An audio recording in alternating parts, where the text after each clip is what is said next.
ওর বাচ্চা সকালবেলা স্কুলে যাওয়ার জন্য আর আম্মু রেডি করতেছে আর কি, যে বাবা দাঁত ব্রাশ করে রেডি হও। তো এই মুহূর্তে ওর বড় বোন আছে না, ওর বড় বোন আমার গেট খুলা চাচির বাসায় গেছে।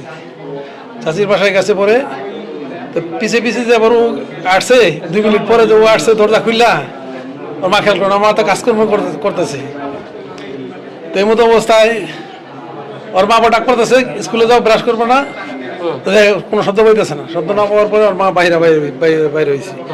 বাইরে হয়ে দেখে যে বাচ্চার একটা স্যান্ডেল আছে, আরেকটা স্যান্ডেল নাই। কিন্তু এই মেয়েকে খুব সচেতন মেয়ে, খুব ভালো মেয়ে, বুদ্ধিমান মেয়ে ছিল। ও গেলে কোথাও গেলে 2টা স্যান্ডেল পরে যেত। একটা স্যান্ডেল থেকে ওর মার মনে সন্দেহ যাচ্ছে যে একটা স্যান্ডেল ফিরতে গেল, আরেকটা স্যান্ডেল নাই। এই ওর মা ছুটাছুটি শুরু করে দিয়েছে, এই তালা ওই তালা, এই তালায় তালায়। লাস্টে আইসা গিয়া এই যে এখানে দেয় দরজা বন্ধ। তোর মা অনেক করছে, অনুরোধ করছে যে দরজা খোলেন, কেউ ভিতর থেকে কোনো সারা শব্দ দেয় নাই। পরবর্তীতে হাউগাও শুনে সবাই, এলাকার সবাই আইছে, লোকজন আইছে, ওর বাবা অফিস থেকে আইছে। আসার পরে করছে, মানে দরজা খোলার জন্যই করছে। তারপরে দরজা খোলে না কেউ। তারপর ওর বড় চাচি আছে, ওর বড় চাচি করছে, 399 ফোন করছে।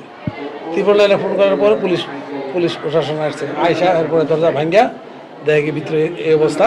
আর ওই যে আসামি, ও আসামি গ্রিল কেটে বাইরে গেছে, ওদিক দিয়া, ওই গলির দিক দিয়ে বাইরে গেছে।